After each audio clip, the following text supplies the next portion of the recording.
Ayúdanos a vivirla y a obedecer tus mandamientos, Señor. Bendice este tiempo en el nombre de Jesús. Amén.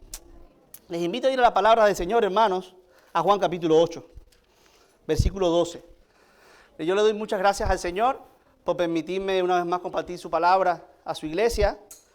Y estamos estudiando una serie de predicaciones acerca de una afirmación que dio Jesús acerca de su propia identidad. Una serie de reflexiones que nos recuerdan el propósito de Dios para nuestras vidas y nos recuerdan también la identidad de nuestro Señor. Amén. Juan 8:12. Dice la palabra: otra vez Jesús les habló diciendo: yo soy la luz del mundo. El que me sigue no andará en tinieblas, sino que tendrá la luz de la vida. Amén. Gloria sea al Señor por su palabra.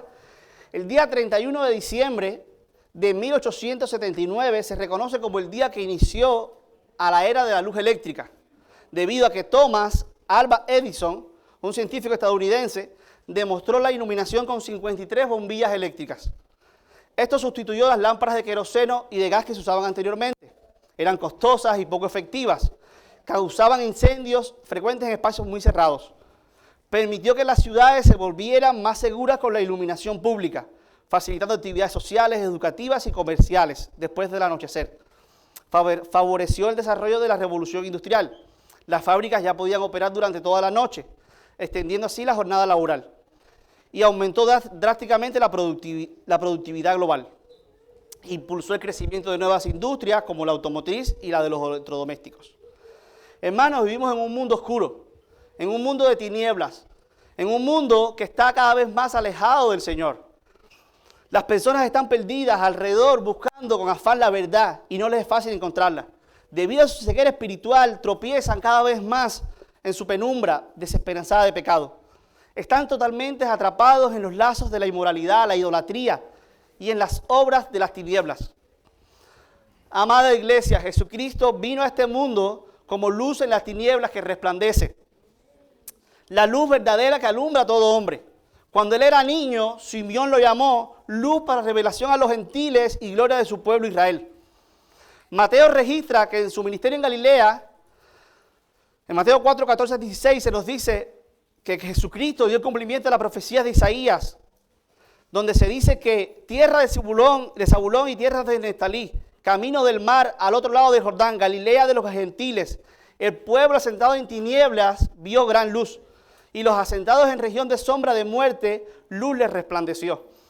Hemos iniciado hace 2 domingos una serie de predicaciones sobre lo que implica el yo soy de Dios. Hace 2 domingos atrás nuestro pastor nos enseñó de dónde procede la raíz de su nombre, de ese nombre yo soy, que fue revelado a Moisés en el Sinaí, en la zarza ardiente, donde nuestro pastor nos recordó de que yo soy significaba que nuestro Dios es autoexistente, es eterno, es inmutable. Nuestro Dios es el mismo ayer, hoy y por siempre. Nuestro Dios no cambia. Esto nos ayuda a nosotros, nos motiva a poder vivir confiados en sus promesas, a poder estar seguros de que el Dios que abrió el mar rojo es el Dios nuestro hoy, a poder estar confiados de que el Dios que le dio las promesas a su pueblo Israel y las cumplió, también cumplirá las promesas que nos ha dado a cada uno de nosotros.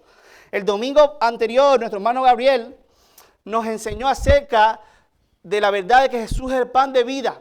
Así como Dios envió el maná al desierto para alimentar y sostener a su pueblo, nuestro Señor enseña que Jesús es el pan que nos da vida eterna a todos aquellos que hemos creído en Él. Toda aquella persona que cree en Jesucristo para vida eterna recibe una vida abundante y plena. Amén. En esta mañana me toca a mí la responsabilidad de compartir lo que significa esta frase de Jesús, que Él es la luz del mundo. Y para ello, yo quiero iniciar la exposición de este texto hablando un poco del contexto histórico del cual se habla este pasaje. ¿Quién está escribiendo este evangelio? Este evangelio lo está escribiendo Juan, uno de los discípulos de Cristo. Aquel que Jesús llama el discípulo amado. Aquel que recostaba su cabeza en los pechos de Jesús y que descansaba. Aquel que era hijo de Zebedeo. Él era conocido como los hijos del trueno. Tal vez tenía un carácter impulsivo, pero fue un hombre usado por Dios para proclamar su palabra escrita, revelada, y fue un hombre que Dios usó también para defender la verdad. Juan fue uno de los pocos evangelistas que dejó plasmado cuál era el propósito por el cual él escribía. Cada vez que vamos a leer un libro tenemos que tratar de entender cuál es el propósito que tuvo ese libro para la audiencia original. Entonces, ¿cuál fue el propósito por el cual Juan escribe estos capítulos? El propósito está plasmado de forma explícita en el capítulo 20, verso 31. Escucha lo que dice. Pero estas se han escrito para que creáis que Jesús es el Cristo, el Hijo de Dios, y para que creyendo tengáis vida en su nombre. Como lo dice claramente, Juan tiene dos propósitos. Y son dos propósitos que tú y yo tenemos que defender diariamente en nuestras vidas. El primer propósito de Juan es apologético, es defender la deidad de Jesús, es demostrarle a su audiencia de que Jesús es el Hijo de Dios, de que Jesús es el Mesías. Lamentablemente hoy muchos no creen en que Jesús es Dios. Y es por ello que les recomiendo que lean el Evangelio de Juan, porque de inicio a fin hay un respaldo continuo a esa gran verdad. Pero la segunda gran verdad es evangelística, que nos enseña que Jesús se ha despojado de su gloria para darle vida a todo aquel que cree en Él. Y ese es el segundo propósito de esta carta. Entonces, cuando tú leas Juan, tienes que tener esto en mente para que te ayude a comprender lo que está diciéndonos Juan. Pero hablando un poco más del contexto, un poco más particular de este pasaje de Juan 8, si damos una vuelta atrás a la Biblia, Juan 1, yo te invito a que vayas conmigo a Juan 1. Vamos a hacer un rápido recorrido a estos 7 capítulos previos. Juan 1, para poder llegar al contexto fundamental de este pasaje. Juan 1, como les dije, Juan tiene en mente demostrar que Jesús es el Hijo de Dios. Por eso comienza diciendo que Jesús es el verbo hecho carne. Jesús es el logos para los griegos, que significa que Jesús es Dios, hermanos. El verbo que Él se hizo carne y habitó entre nosotros. Y como dice el mismo versículo 1 de Juan 1, que el verbo era Dios. Nuestro Jesucristo es el Dios encarnado que vino a habitar en medio nuestro. Pero si sigues leyendo el capítulo 1, vas a ver el testimonio de Juan el Bautista. Juan el Bautista, que es el precursor del Mesías, que hace un tiempo atrás predicábamos, dijo de él que él era el Cordero de Dios que quita el pecado del mundo. ¿Te das cuenta? Propósito apologético inicia, pero después lo mezcla, lo entrelaza con el propósito evangelístico. Jesús, amada iglesia, es el Cordero que vino a derramar su sangre para darnos vida eterna a nosotros. Amén. Vemos posteriormente cómo llama a Felipe y a Natanael. Ahí demuestra su omnisciencia, su omnipresencia, porque él sabía dónde estaba Natanael, debajo de una higuera. Pero vemos el capítulo 2, donde Jesús hace una de las 7 señales que registra este evangelio: convierte el agua en vino. Jesús tiene poder creativo. Jesús tiene poder para crear algo nuevo, y eso solamente lo puede hacer Dios, hermanos. Jesús en este evangelio despliega 7 señales. En el capítulo 2 convierte el agua en vino. En el capítulo 4 sana al hijo del oficial de un rey. Pero ese enfermo estaba a la distancia, lo cual nos enseña que Jesús gobierna sobre la distancia. Jesús sanó a un paralítico en Betesda el día de reposo, en Juan capítulo 5. Eso nos enseña que Jesús gobierna el tiempo, porque este hombre llevaba 38 años enfermo y nadie lo podía llevar al estanque. Pero Jesús nos demuestra que Él vence y gobierna sobre el tiempo. Jesús alimenta sin comer, lo que enseñó nuestro hermano Gabriel. Eso nos demuestra que Jesús es el pan de vida. Jesús camina sobre el agua en Juan capítulo 6, lo cual nos enseña que Jesús gobierna sobre las leyes de la naturaleza. En Juan capítulo 9, también la 6ª señal, que nos enseña que Jesús sana a un hombre ciego de nacimiento. Jesús es la luz del mundo. Y la última señal está en Juan 11. Jesús resucita a Lázaro. Jesús tiene poder sobre la muerte. Entonces, en este capítulo 2, aparte de que Él convierte el agua en vino, Jesús demuestra su santidad al llegar al templo y ver lo que se había convertido el templo. Él purifica el templo. Él da a entender de que Jesús y Dios son seres santos y demandan temor y reverencia ante Él. Entonces el capítulo 3 creo que es el capítulo que todos nosotros conocemos. Creo que es el capítulo medular de la iglesia. Es el capítulo que cuando nosotros nos convertimos al evangelio es el primero que aprendemos y que comprendemos a cabalidad. Y es donde Jesús le enseña a Nicodemo que para él poder entrar al reino de los cielos necesitaba nacer de nuevo. Para poder ser cristianos necesitamos un nuevo nacimiento, como cantábamos hace unos minutos atrás. Es necesario resucitar de entre los muertos en el sentido espiritual. Pero en este capítulo 3 se hace la declaración maravillosa de Juan 3:16. ¿Algún hermano la sabe de memoria? Juan 3:16. ¿Y quieres ponerla, decirla en voz alta? Dios al mundo.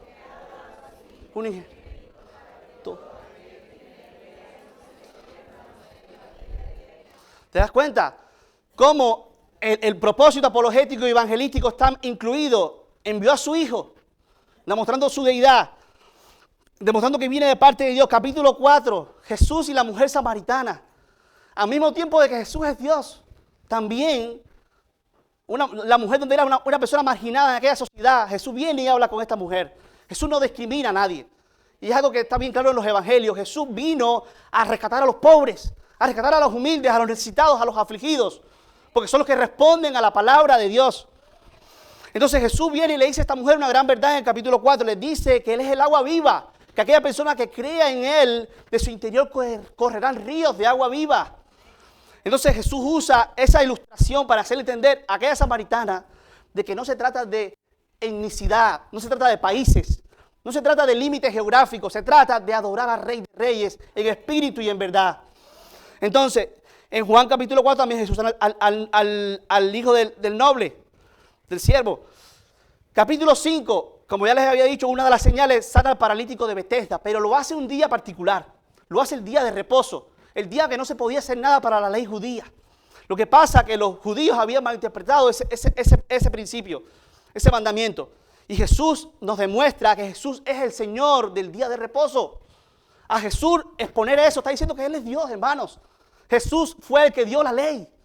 Jesús, como segundo miembro de la Trinidad, tiene poder para crear, para sanar el día de reposo. Y esto era algo que estaba luchando los judíos, los fariseos, los religiosos de esa época estaban luchando con Jesús, porque ¿cómo este hombre, hijo de un carpintero, podrá decir estas gran verdades? Entonces, a partir del capítulo 5, tú vas a ver cómo hay un conflicto. Y entramos al capítulo 6, que lo voy a dejar para que usted vaya a YouTube y vea el video de nuestro hermano Gabriel, donde él habla acerca de que Jesús es el pan de vida y le da introducción a los 7 yo soy de Jesús. 7 yo soy que afirman, que fortalecen la verdad de que Jesús vino a redimir a la humanidad. Todos desde un ángulo diferente, en vinculación con la cultura de Israel, pero todos tienen un fin común, y es mostrarnos que Jesucristo es el camino que tenemos que seguir. Amén. Entonces, capítulo 7.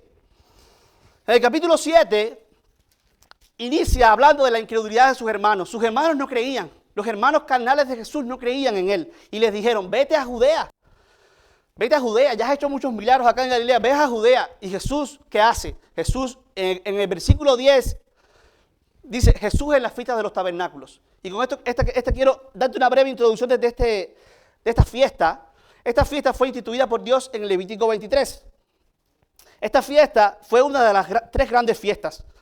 Durante esta fiesta las personas construían refugios hechas con ramas y vivían en ellos, como lo habían hecho sus ancestros tras salir de Egipto. Recordemos que cuando el pueblo de Dios sale de Egipto, Dios le da el mandamiento a Moisés de que construya un lugar donde iba a emular su presencia. Y es ese lugar que ustedes ven, el tabernáculo.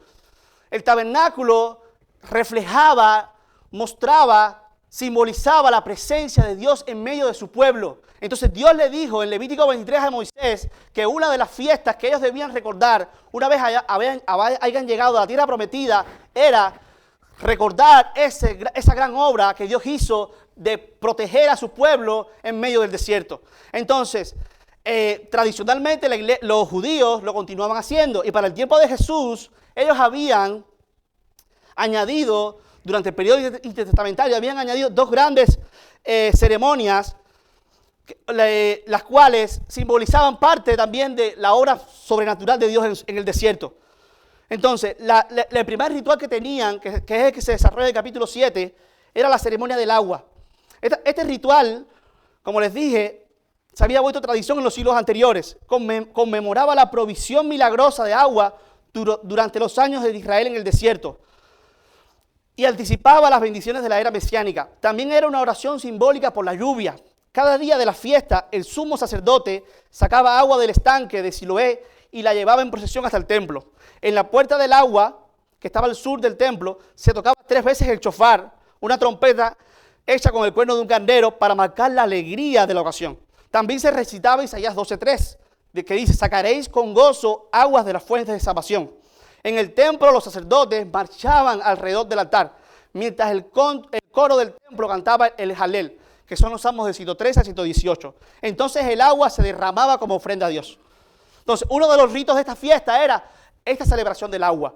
Y en medio de ese contexto, Jesús aprovecha, porque Jesús usa los contextos para proclamar su verdad. Así también hoy nosotros como iglesia tenemos que aprovechar el contexto cultural e histórico para predicar la verdad del Evangelio. Si el 14 de febrero el mundo celebra el día de San Valentín, la iglesia tiene que celebrar el día del amor. Y el amor es Jesucristo en potencia. Entonces no podemos aislarnos, no, es aprovechar el contexto cultural para proclamar la verdad del Evangelio, que es la que transforma vidas. Entonces, en ese contexto Jesús dijo, Jesús se puso en pie y alzó voz, Juan 7, 37, 38, diciendo: si alguno tiene sed, venga a mí y beba. El que cree en mí, como dice la Escritura, de su interior correrán ríos de agua viva. Haciendo referencia a la obra maravillosa, milagrosa del Espíritu Santo una vez Él vaya a la presencia del Padre.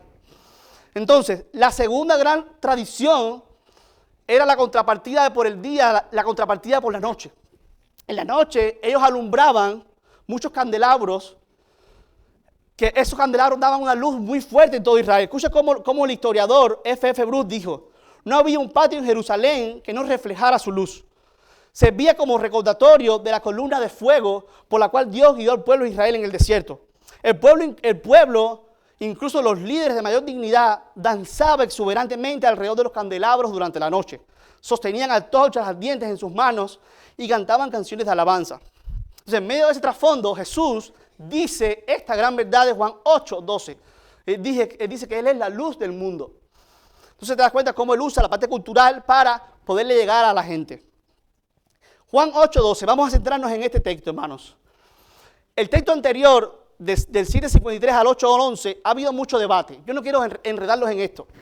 Para muchos teólogos actuales creen que esta porción de la mujer adúltera no estuvo en los manuscritos anteriores. Hay manuscritos muy antiguos que no recogen este texto y sí aparecen en manuscritos un poco más posteriores. Lo que sí está cierto es que esta historia de la mujer adúltera no afecta en nada la congruencia redentora, no afecta la congruencia de la palabra del Señor. Entonces, se nos dice en los versículos previos la historia de esta mujer adúltera.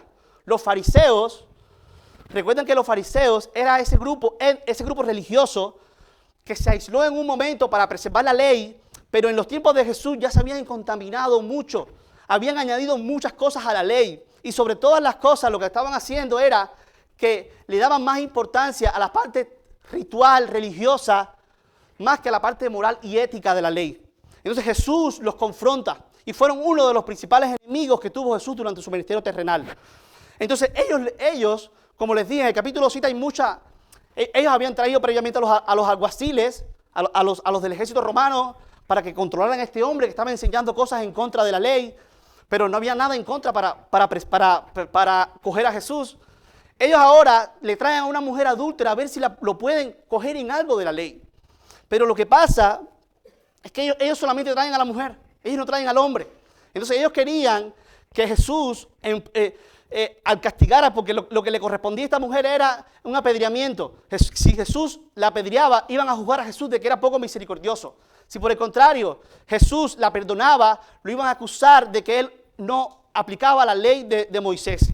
Pero sin embargo, Jesús atacó sus conciencias y les dijo de que aquel que se viera sin pecado fuera el primero en tirar la piedra. Y eso hizo que se cerraran la boca porque Jesús tenía una sabiduría que confrontaba a la maldad. Entonces, amados hermanos, después de esta historia, se nos dice que otra vez Jesús les habló diciendo, Jesús está teniendo una plática, una conversación con los fariseos, aquellos que no creen en Él, aquellos que no creen en su testimonio. Y todo el capítulo 8 hasta el capítulo 9 entero es una serie de conversaciones en la cual Jesús reafirma una vez más que Él es el Dios y el que vino a salvar la humanidad. Entonces, para que tengan esto en mente, yo quiero compartir en esta mañana 3 verdades de la vida de Jesús que nos motivan, de este pasaje que nos motivan a seguirle. Hay 3 verdades que yo quiero compartir de este pasaje, de este versículo, que nos motivan a seguir a Jesús en el siglo XXI. La primera verdad es que Jesús es la luz del mundo. Repite eso, iglesia. Jesús es la luz del mundo. Jesús es la luz del mundo, hermanos. Un momento.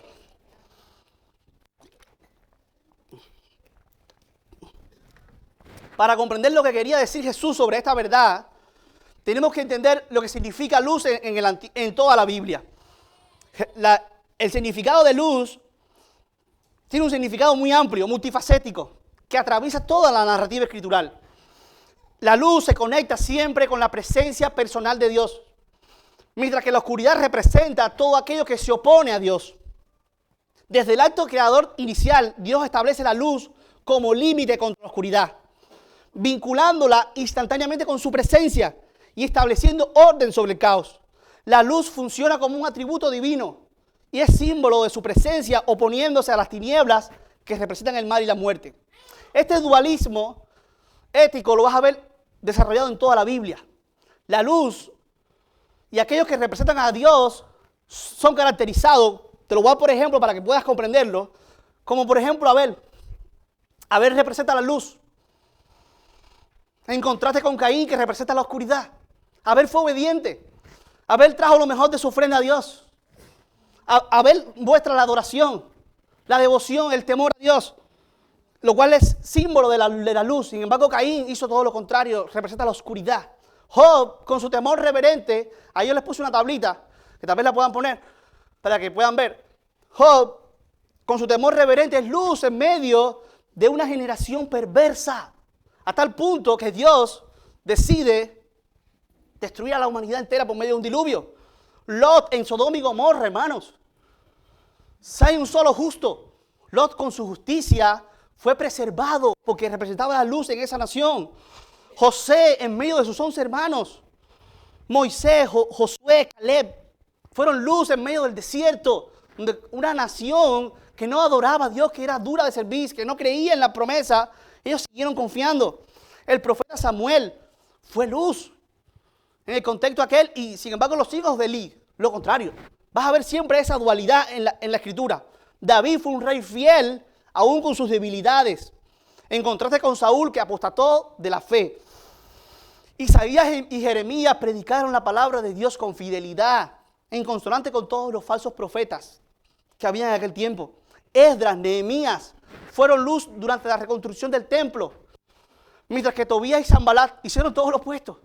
Trataron de destruir los propósitos de Dios, trataron de frenar la obra de Dios en medio de aquel momento. En el Nuevo Testamento la luz se simboliza a Jesús y a todos nosotros, que somos los que tenemos que ser luz en medio de la sociedad tan oscura en la que nos encontramos, en una sociedad que deshonra a Dios, que va en contra de los propósitos de Dios, en una sociedad que cada vez más se involucra más en la inmoralidad, en la idolatría, en el adulterio, en la fornicación. Tú y yo estamos llamados a vivir en santidad para Él y en obediencia a Él.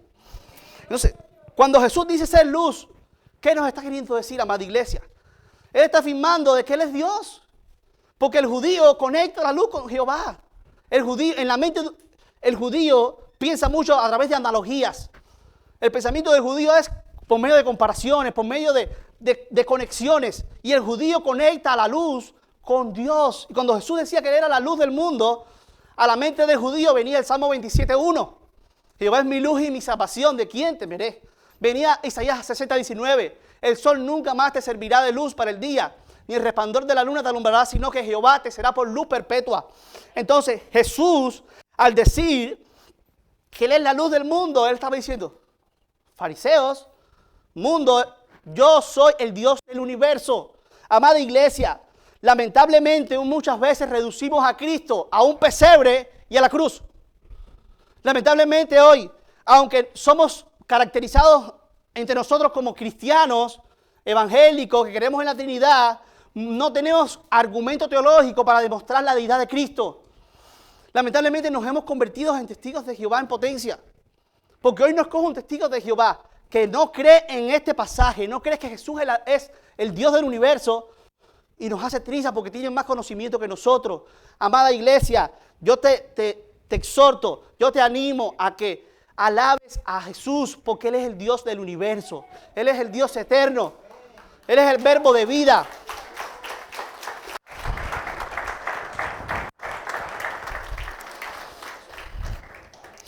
La deidad de Cristo tiene un auténtico valor para el creyente en cuanto al conocimiento de Dios, la nueva vida, la relación personal con Dios y la habilidad para alabar a Cristo por lo que es.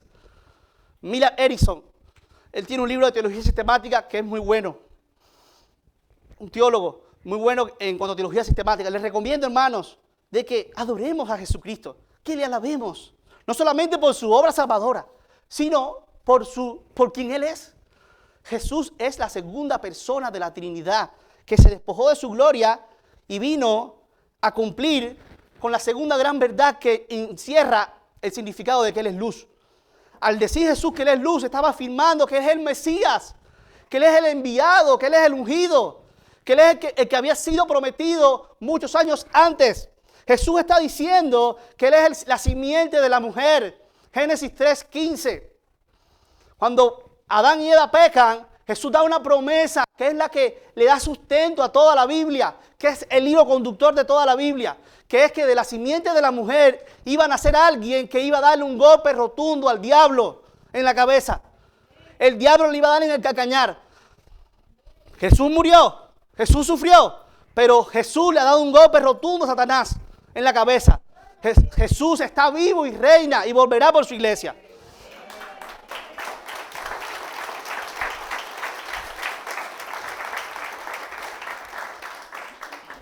Jesús es la simiente de Abraham. Nuestro pastor el martes lo recordaba. Jesús es la simiente de Abraham. La simiente de Abraham no fue Isaac. Isaac fue el hijo. Pero Jesús es la simiente de Abraham, de Isaac y de Jacob, cuya promesa estaba en Génesis 12, que en él, por medio de Jesús, iban a ser bendecidas todas las familias de la tierra. Todas. Tú y yo estamos incluidos en esa promesa. Jesús es el profeta que había dicho Moisés en Deuteronomio 18. Jesús es el rey que vino a establecer un reino eterno. Los judíos esperaban un reino material, físico, que les diera comida, que les diera agua y que les diera un bienestar físico. Pero Jesús vino a establecer un reino espiritual que tiene un alcance eterno para nuestras vidas. Y ese rey es el que está en nosotros. Y es el que nos ha dado vida en abundancia. Jesús es el sacerdocio, es el que vino a establecer un sacerdocio según el orden de Melquisedec. Jesús sufrió en lugar nuestro, como Isaías 53 lo recuerda. Jesús ha venido a establecer un nuevo pacto con su iglesia, como Jeremías 31.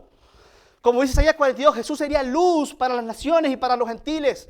Jesús vino a darle cumplimiento a Malaquías 4:2, que dice: mas a vosotros, los que teméis mi nombre, nacerá el sol de justicia, y en sus alas traerá salvación, y saldréis y saltaréis como becerros de la manada. En esta mañana, ¿cuántos saltan de alegría? ¿Cuántos saltan de gozo? Porque la luz ha venido a nuestras vidas y nos ha dado vida eterna y gozo pleno. William Hendrickson es un expositor también que ha hecho comentarios de todo el Nuevo Testamento. Dijo: si Cristo Jesús vino al mundo, fue para salvar pecadores. No vino a ayudarles a que se salven, ni a inducirlos a que se salven a sí mismos, ni siquiera a darles las capacidades de salvarse a sí mismos. Él vino a salvarlos. Jesucristo ha venido a darnos salvación. Amén. Entonces, la segunda gran verdad de este texto es que Jesús nos invita a seguirle. Jesús nos invita. Y dice Juan 8:12, Jesús les habló diciendo: yo soy la luz del mundo. El que me sigue, ahí lo dejo, pongo una comita. El que me sigue está haciendo un llamado no activo, sino un llamado pasivo. Jesús ya te ha dado argumentos para seguirle. El mayor argumento es que Él es el Dios creador. Él es el que sopló aliento a tu vida. Él fue el que te tuvo desde antes de la fundación del mundo en su mente. Ese es el propósito que debe moverte. Y el segundo propósito es que Él te dio salvación. Y Él te hace esta presentación pasiva. Esta invitación pasiva te dice, el que me sigue. Hermanos, Dios nos está llamando a seguirle. Andar, Él usa un término que se llama acolouteo. Significa acompañarle. Ser discípulo es traducido en otras traducciones. Dios nos llama a ser sus discípulos. ¿Estamos siendo discípulos de Cristo? ¿Qué implica ser un discípulo? En primer lugar, debes convertirte en un pescador de hombres. Un discípulo de Cristo es alguien que tiene la misma pasión de su maestro. Es alguien que tiene el mismo llamado. Es alguien que tiene el mismo objetivo para vivir. Mateo 4:18 lo dijo. Venid, llamando a sus discípulos, a Pedro y a Andrés. Les dijo, venid en pos de mí y os haré pescadores de hombres. Amada iglesia, debemos predicar la palabra de Dios, el evangelio a este mundo perdido. Segunda implicación de ser un discípulo. Debes alinear las prioridades de tu vida. Debes alinear las prioridades. Recordamos a este hombre que le dijo, Señor, permíteme que vaya primero y entierre a mi padre. Jesús le dijo, sígueme y deja que los muertos entierren a sus muertos. Si conocemos el contexto en el cual se dice esto, vamos a darnos cuenta de que la idea no es de que su padre había muerto ahora. Lo que les está diciendo es, deja que mi padre se acabe de morir para yo coger la herencia y después yo te sigo. Jesús está diciendo, no, el evangelio no va así. El evangelio va en que la primera prioridad en tu vida no puede ser las riquezas. La primera prioridad en la vida de una persona tiene que ser la palabra de Dios, el evangelio. Seguir a Cristo Jesús. Entonces le está diciendo, Señor, alinea las prioridades. Un discípulo de Cristo es alguien que busca primeramente el reino de Dios y su justicia. Tercero, debes estar dispuesto a morir a ti mismo. Sí, el discípulo de Cristo tiene que darle muerte a sus deseos. Es que yo siento, es que yo lo anhelo, es que yo lo deseo. Muchas veces los anhelos de nuestro corazón van en contra de lo que nos enseña nuestro maestro. Y tenemos que darle muerte a nuestros deseos. Eso está clarillo en Marcos 8, 34 y 35. Escucha cómo Jesús los pone. Si alguno quiere venir en pos de mí, niéguese a sí mismo, tome su cruz y sígame. Porque todo el que quiera salvar su vida la perderá. Y todo el que pierda su vida por causa de mí y del evangelio la salvará. Hermanos, la cruz del cristiano no es la suegra. Eso es una mentira del diablo. Eso lo dicen a veces para darle un poquito de gracia y de risa en el auditorio. La cruz de Cristo, en ese contexto, era la muerte. Si estás dispuesto a seguir a Cristo, tienes que estar dispuesto a morir por causa de Él. Gracias a Dios, en España gozamos de esta libertad. Gozamos de esta tranquilidad que podemos congregarnos y alabar con toda libertad. Pero si un día nos cuesta, si un día tenemos que morir por no hacer caer nuestras convicciones, tienes que estar dispuesto a ello. En cuarto lugar, debes esforzarte por imitar a Jesús. Joven, jovencita, ¿te estás esforzando por imitar a quién? Al mundo. ¿Te estás esforzando por imitar a quién? Al mundo. Eso no te hace un discípulo de Cristo. El discípulo de Cristo tiene que esforzarse, como primera de Juan, el mismo autor en su carta lo dice. Yo le conozco, el que dice, yo le conozco y no guarda sus mandamientos, el tal es mentiroso. Y la verdad no está en él. Pero el que guarda su palabra, en este verdaderamente el amor de Dios se ha perfeccionado.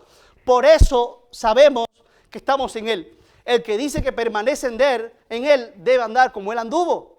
El discípulo de Cristo tiene que esforzarse. No es fácil. El estándar de Cristo es muy alto.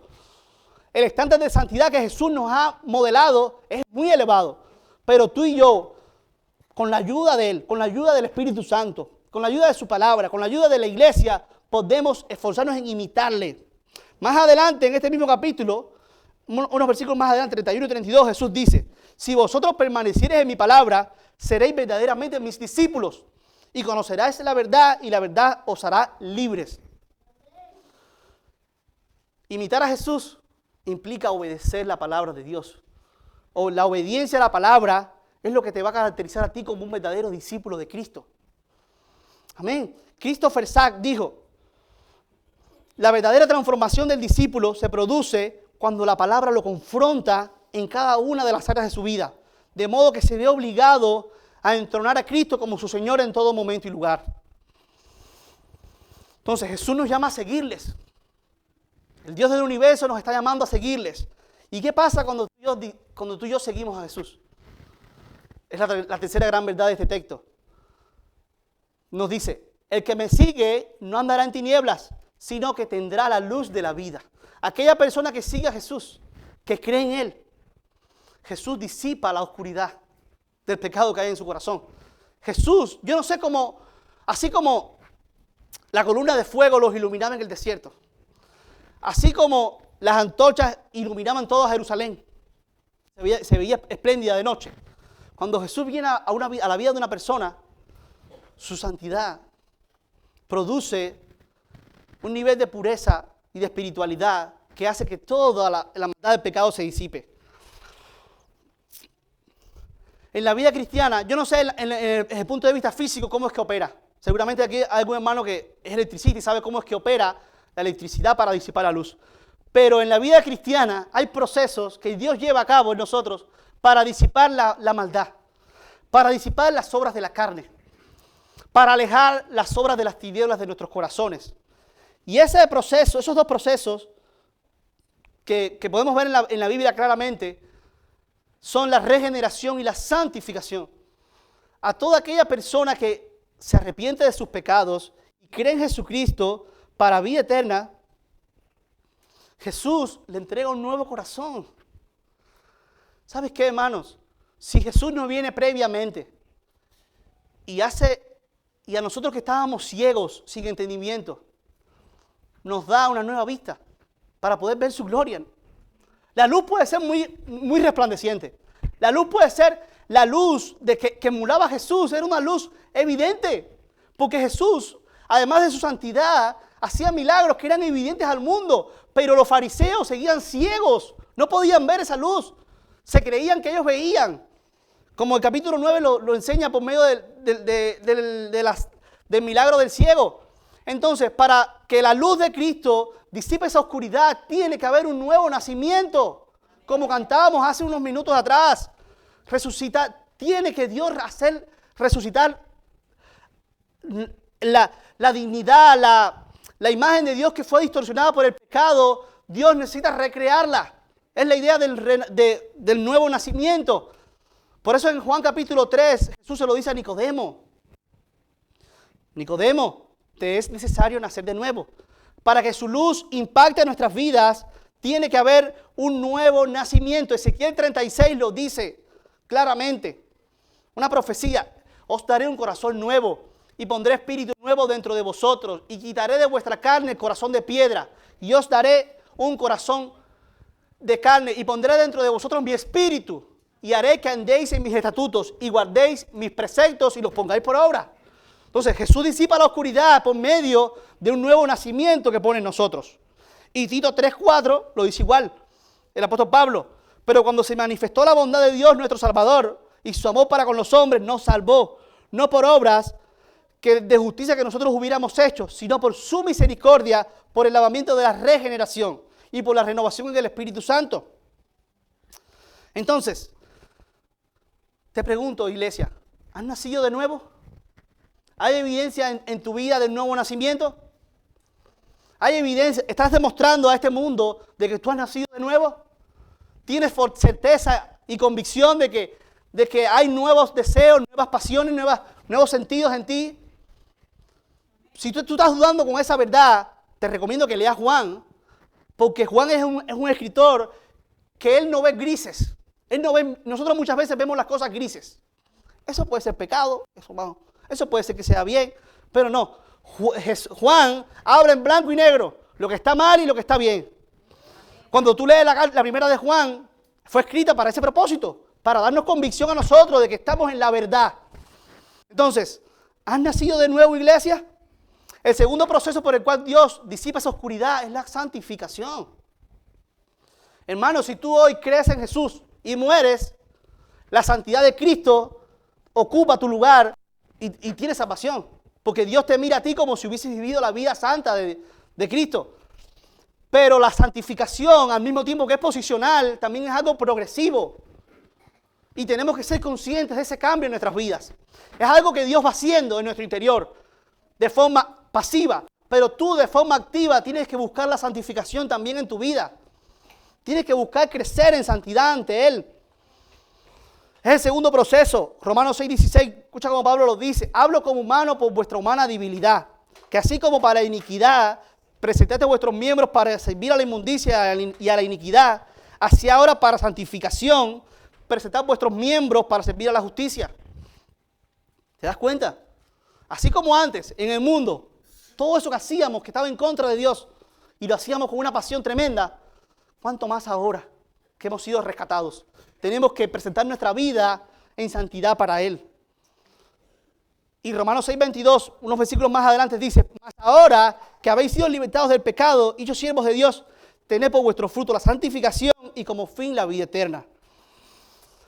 ¿Estamos creciendo en santidad? ¿Estamos esforzándonos para parecernos más a nuestro Señor? ¿Estamos siendo guiados por el Espíritu Santo? ¿Estamos siendo transformados de un nivel de gloria a otro nivel de gloria? ¿Estamos luchando por parecernos más a Cristo? ¿Estamos permitiendo a la obra del Señor que nos transforme a través de las pruebas y las tribulaciones en nuestra vida? Resumiendo lo que hemos aprendido esta mañana. Esta mañana hemos aprendido 3 verdades que nos motivan a seguir a Jesús. La primera verdad es que Jesús es la luz de este mundo. Jesús es nuestra luz, hermanos. Segunda verdad, que Jesús nos invita a seguirle. Si tú no estás siguiendo a Cristo en esta mañana, te invito a que te acerques a Él, que camines junto a Él, que sigas sus planes y sus propósitos para tu vida. Y la tercera verdad es que Jesús disipa esa oscuridad de maldad, de pecado, de pecaminosidad, de carnalidad de nuestras vidas. Andy Murray fue un líder religioso sudafricano, evangelista y educador que produjo más de 200 libros y artículos sobre teología, estrategia misionera. Hizo esta oración y es con la cual yo quiero terminar en esta mañana. Dijo, Señor Jesús, tú eres la luz del mundo, la refulgencia de la luz inalcanzable, en quien vemos la luz de Dios. De tu semblante irradia sobre nosotros la luz del conocimiento, del amor y la gloria de Dios. Y tú eres nuestra luz y nuestra salvación. Oh, enséñanos a creer con mayor firmeza, que contigo nunca caminaremos en oscuridad, que nuestra alegría en ti sea la prueba de que estás en todos nosotros y nuestra fortaleza para hacer todos los que quieres que hagamos. Amén. Vamos a orar, hermanos. Señor, en esta mañana, gracias. Gracias, Señor, porque tú eres la luz de este mundo y has venido para darnos vida eterna, Señor. Señor, perdónanos si nosotros no estamos siguiendo tus caminos, si nosotros no estamos andando conforme a tus estatutos, Señor. Te pedimos perdón. En esta mañana queremos hacer un pacto contigo de seguirte, cueste lo que nos cueste, de seguirte, Señor, aunque esto implique morir a nosotros mismos. Queremos, Padre, comprometernos en obedecer tus mandamientos, en negarnos a las obras de la carne, a nuestros deseos pecaminosos y vivir para tu gloria, para tu honra, Señor. Señor, gracias por la obra de tu Espíritu Santo poderosa. Gracias porque nos has dado un nuevo corazón que es sensible a tu palabra. Ayúdanos, Señor, a ser conscientes de la obra tuya en nuestras vidas de santificación. Que podamos crecer, Señor, por medio del estudio y de la obediencia a tu palabra, Señor. Bendícenos. Sigue usando a tu iglesia para poder seguir creciendo en estatura a ti, Señor. Sigue usando a los líderes para que nos sigan instruyendo y corrigiendo conforme a tu ley, Señor. Te lo estamos pidiendo. Que tú, Señor, seas esa luz que ilumine nuestra mente y nuestro corazón y disipe la maldad que hay en nosotros, Señor, y que nos alejas de tus propósitos eternos, Señor. Gracias porque tu misericordia y tu gracia son inagotables. Y aunque tal vez hayamos pecado, tú, Señor, nos sigues sosteniendo en tus manos y nos sigues preservando. Porque tú, Señor, has prometido lo que tú has comenzado, eso lo terminarás en nuestras vidas, Señor. Bendice a tu iglesia, bendice a tu pueblo. Señor, te necesitamos para poder vivir como tú demandas. Lejos de ti nada podemos, Señor. Ayúdanos a entender lo consciente y lo cierto de eso, de que separado de ti nada podemos hacer. Hemos recordado que tú eres el maná que nos alimenta en medio del desierto, en medio de la sequedad de la vida. Tú eres el agua viva que fluye en nuestro interior. Y hoy hemos recordado que tú eres la luz que disipa la maldad de nuestras vidas y nos capacita para vivir en la luz de tu verdad, Señor. Visita a tu pueblo y fortalece a tu iglesia. En el nombre de Cristo Jesús. Amén. Amén, hermanos. Que el Señor les continúe bendiciendo.